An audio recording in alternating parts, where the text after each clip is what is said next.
বন্ধুরা এই যে দেখেন ঘুম থেকে উঠে দেখি আজকে কি সুন্দর একটা ওয়েদার মানে কোনো বৃষ্টি নাই খুব রৌদ্রোজ্জ্বল একটা ওয়েদার দেখে মনটা এত খুশি লাগতেছে মানে ভীষণ ভালো লাগে কাজ করতেছে। এদিকে দেখেন আমার বড় মেয়ে এখনো ঘুমাইতেছে। আজকে আমার বিছানা তুলতে না অনেকটা লেট হয়ে গেছে কারণ হচ্ছে আমার মেয়ে আজকে অনেকটা সময় পর্যন্ত ঘুমাইছে। এখন প্রায় 9:30 বাজে, এখন মাত্র আমি বিছানা তুলতে আসছি। যেহেতু আমার বড় মেয়েরও স্কুল বন্ধ তো মনের সুখে ঘুমায়, আমিও সকালে ডাক দিই না যে আচ্ছা এই তো কয়টা দিন আছে, তারপর থেকে তো আবার সেই সকালে উঠতে হবে। তো বাচ্চা মানুষ একটু ঘুমাক। তো এরকম করতে, করতে দেখা যায় কি 9:30 10টা বেজে যায় ওরা ঘুম থেকে উঠতে। আমার বিছানাটা গুছাইতেও একটু লেট হয়ে যায়। আজকে সেরকম 9:30 বেজে গেছে। এই যে দেখেন মাত্র আমি বিছানা গুছাইতেছি। ওরা উঠছে, উইঠা এখন ফ্রেশ হইতেছে। এদিকে হচ্ছে আমি বিছানাগুলো গুছিয়ে নিতেছি। আমি যেহেতু একজন সাধারণ হাউসওয়াইফ সেজন্য আমার প্রত্যেক দিনের কাজকর্মগুলো মূলত একই থাকে। হয়তো টাইমটা এদিক সেদিক হয়। অনেক সময় দেখা যায় একটা কাজ সকালে করি, আবার অনেক সময় দেখা যায় ব্যস্ততার জন্য একটু দেরি হয়ে যায়। তবে কাজের ধরন কিংবা কাজ কিন্তু এক ধরনেরই হয়ে থাকে। এই তো বিছানা গোছানো, ঘরদোর গোছানো, রান্নাবান্না করা, বাচ্চা-কাচ্চা টেক কেয়ার করা, খাওয়া-দাওয়া করা, এগুলোই মূলত আমার কাজকর্ম থাকে। আমি যেহেতু বাহিরে কোনো কাজ করি না, সারাদিন ঘরেই কাজ করি, সেজন্য আমার কাজগুলো মূলত একই ধরনের হয়ে থাকে। যারা এই ধরনের লাইফস্টাইল ব্লগ দেখতে পছন্দ করেন, তারা প্লিজ আমার পেজটাকে একটু ফলো দিয়ে রাখবেন। আর যারা YouTube থেকে দেখতেছেন অবশ্যই চ্যানেলটাকে সাবস্ক্রাইব করে আমার পাশে থাকবেন।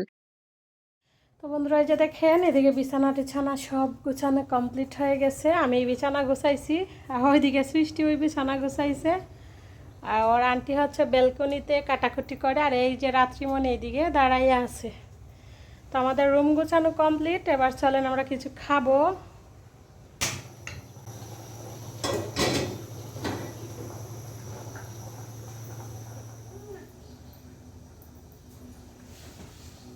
বিছানা-টিছানা গুছিয়ে রান্নাঘরে একটু চার পানি বসায় রাইখা আসলাম। যারা আমাকে আগে থেকে জানেন বা চেনেন বা আমার ভিডিওগুলো দেখেন তারা তো আপনারা সবাই জানেন চা ছাড়া আমি থাকতে পারি না। আমার খেতেই লাগে। তো ঘুম থেকে উঠে আজকে এখনো চা খাই নাই। তো এখন হচ্ছে সব কাজকর্ম যেহেতু এখন মোটামুটি কমপ্লিট সেজন্য একটু চা বসিয়ে দিয়ে আসছি। তো চার পানি ফুটতে এদিকে হচ্ছে কয়েকটা কাপড় ছিল বেলকনিতে শুকানো, সেগুলো নিয়ে আসলাম। সেগুলো ভাঁজ করে রেখে দিব। তারপর হচ্ছে চাটা করব। কাপড়গুলো ভাঁজ করে জায়গা মতো রেখে আবার চলে আসলাম রান্নাঘরে। এই যে দেখেন চার পানিটা খুব সুন্দর ফুটে উঠছে।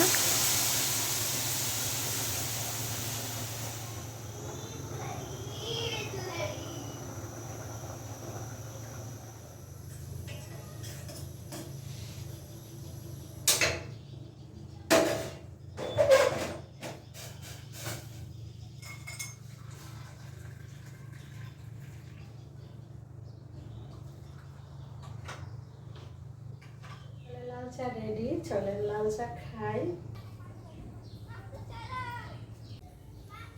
আমি আর আমার ননদ আমরা দুজনে চা খাবো সেজন্য আমাদের জন্য লাল চা নিয়ে নিলাম, আর ওদের দুই বোনকে হরলিক্স দিব। ওরা হচ্ছে বিস্কুট দিয়ে হরলিক্স খাবে। ওর বাবা যেহেতু অফিসে চলে গেছে সেজন্য ওর বাবাকে তো এখন দিতে পারবো না, তো আমরা মিলেই খাবো। আর আজকে না অনেকটা লেট হয়ে গেছে বলতে গেলে, সকালের খাবার দাবারও খাইতে খাইতে, কারণ ঘুম থেকে যেহেতু আমার মেয়েটা একটু লেট করে উঠছে, সব কাজকর্ম মানে অনেকটা লেট হয়ে গেছে। সেদিন দেখবেন সকাল থেকে কাজকর্ম শুরু করা হয়, সেদিন কিন্তু তাড়াতাড়ির ভিতরেই সব কাজকর্ম শেষ হয়ে যায়। আবার একটু লেট করে উঠলেই সেদিন মনে হয় সবকিছু লেট হয়ে যায়। আজকে একটু দেরি করে ঘুম থেকে উঠাতে আজকে আমার সব কাজকর্মে লেট হয়ে যাচ্ছে আর কি। তো যাই হোক নাস্তা-টাস্তা করে এবার চলে আসলাম কাঁঠালের বিচিগুলো রোদে দিয়ে দিব। আর আমার এখান থেকে কি সুবিধা দেখেন, আমি বেলকনিতে একেই বাহিরে রোদ্রে দিতে পারি সবকিছু। এই যে দেখেন ঘর থেকে আমি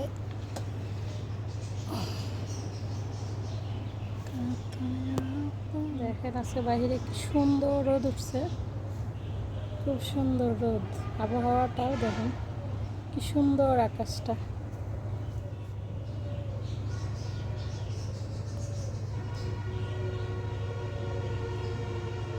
তাই তো আমি আমার বেলকনি থেকেই ড্রামের উপরে এগুলো রোদ্রে দিয়ে দিলাম।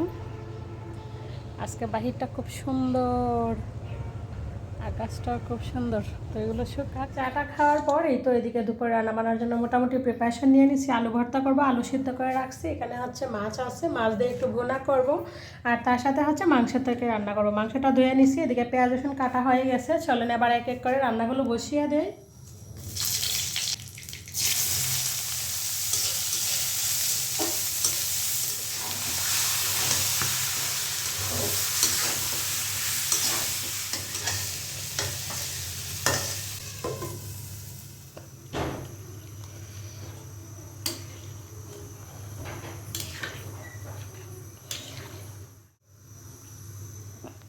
রান্না বান্না কমপ্লিট। চলেন কাজটা একটু দেখায় দেই। এই যে আনিপা উঠো।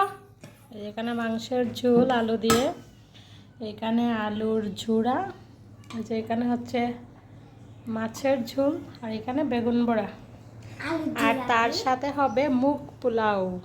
খাওয়া দাওয়া করে সবাই মিলে এই যে বিকালবেলা শুয়ে শুয়ে ছবি দেখতেছি। তো চলেন আজকের মতো ভিডিওটা এখানেই শেষ করি। সবাই ভালো থাকবেন।